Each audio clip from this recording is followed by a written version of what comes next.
زم دیویدی صاحب دی جمال صاحب دی السلام علیکم ملګرو دا وخت د اسلام آباد پر انټرنیشنل ایرپورټ باندې یو بی کې ټریول په دعوت باندې د درې ملکو ټور دی ازبکستان آذربایجان تاجکستان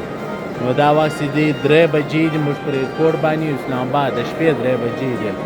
ما سره جمال صاحب را سره دی تویدی صاحب را سره دی اور څوک را سره دی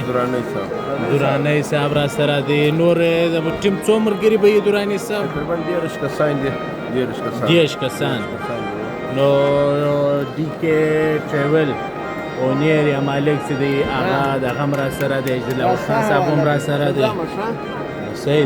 سید نو دا ته شکر خوش همداسې 10 کسان زموږ اوله وار دا ډي کې دلاور خان د پښتون سړی دی د پښتانه همدرد دی په اسلام آباد کې ژوند کوي خاص طور د پښتنو سره ډېره مینه دی چې د پښتنو څخه خلک یې چې بار ولاړ شي ووځي نو ښه دی دا کار دپاره څه متبادل ګوري خلک نو دی متبادل خلک دی دغه کوي چې متبادل شي نو په ذهن کې بیا نوي نوي کاروبارونه راشي نوي نوي شعبې راشي ډېره مهرباني نو دا وینې دا ایرپورټ دی دا وخت موږ په ایرپورټ کې یو دا وینې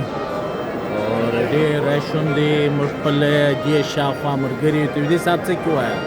ډېره مننه د ډي کې ډریور د اجدلاور خان دا دی تقریبا موږ 15 کس سره رايوځای کړي یو روان یو اول ازبکستان له بیا زو تاجکستان له بیا زو آذربایجان له او ان شاء الله تعالی د اختر آباد دغه یو بل ټور روان دی په جولای کې بل ټور روان دی ټوټل بلوچستان ولا دا وایم چې د ډي کې ډریور د اجدلاور خان سره رابطه ونیسي او پیک اکاونټونه جوړ شوي د اجدلاور خان پر نامه دی نه خطا او ډیرکټ په اسلام آباد راځي د اجدلاور خان بل دی دفتر نشته خالي په اسلام آباد کې شته نو تاسو اسلام آباد ته ځان ورسوئ نه پر اسلام آباد انټرنیشنل ایرپورټ باندې امانه کې به اجان دی روان دي ښه وینې ډېر ښایسته ویو سیم دی ښه ویوز دی ډېر ښه خوند کې دی وینې اجان دی روان دي د اسلام آباد انټرنیشنل ایرپورټ دی السلام علیکم دا وشتا کومال دی افغانستان کابل پر دا چا ترکیاتی کارونه شروع دي منصوبې نو وینې دا وشتا کومال دا روډونه دي دا اوبه دي د افغانستان کابل حدود دی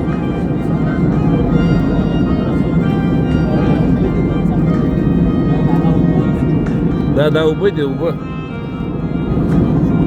دا اوس موږ تقریبا 11,000 فوټه لوړ روان دي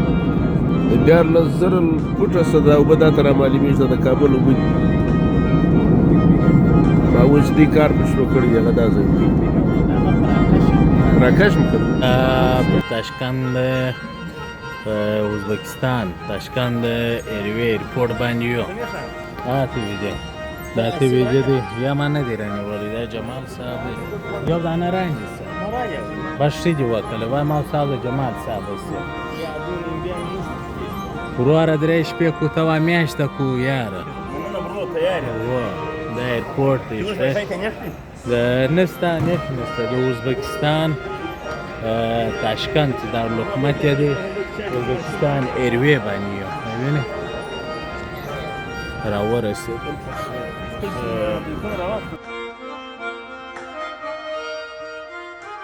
صاحب چیرې راورسېدو د خیره تاجکستان دی ازبکستان دی تاشقند دی دا دارالخلافه ده دا چې دی ډېر ښایسته وطن دی او شکر الحمدلله ژوند مو ولیدی څنګه موسم یې دی څنګه دغه دی دا موسم خدای موسم دی داسې یخ موسم دی یخه هوا ده ولې خوندور موسم یې دی شکر سره زړی وای بس د لیو خو ترې وتلی وای دغه موسم ته و د هوا ته و د لمر ته څنګه جوړ دی ښایسته دی که نه دی ټوله دنیا ښایسته ده نو ولې زموږ علاقې څه پسې علاقې مشر نه لري خوار دی مشران یې نشته او د خبرې خلک یې ټول راسه ورک کړو هغه د پښتانه کام مین خلک یې ټول راسه ورک کړو د لارې یې وایستلو بس نو هغه ډوډۍ خوارې راپاته دي ښه نور د دغه په جوړ جمال صاحب نور د دغه په تاشقند په اړه څه وایه؟ تاشقند خو دا دی چې په دنیا ټوله جنت ده. د انسان لپاره آدم علیه السلام چې دی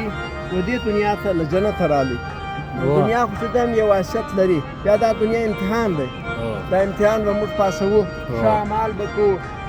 دغه کرپشن به نه کوو، کمیشن به نه اخلو، او دا دی چې خلک به نه خطا باسو دي، درواغ به نه ورته وایو، او رښتیا به ورته وایو چې الله نور پر مخ باندې چیرې ځو؟ بس دا د 4 شپې د لیکو 4 ورځې د دې ځای د تاشقند چې کوم تاریخي مقامات دي، د دې چې کوم هسټري ده، د دې کوم کلچر دی، د دې څنګه ډوډۍ دي، څنګه رواجونه دي، دا به ټول ښکاره کوو.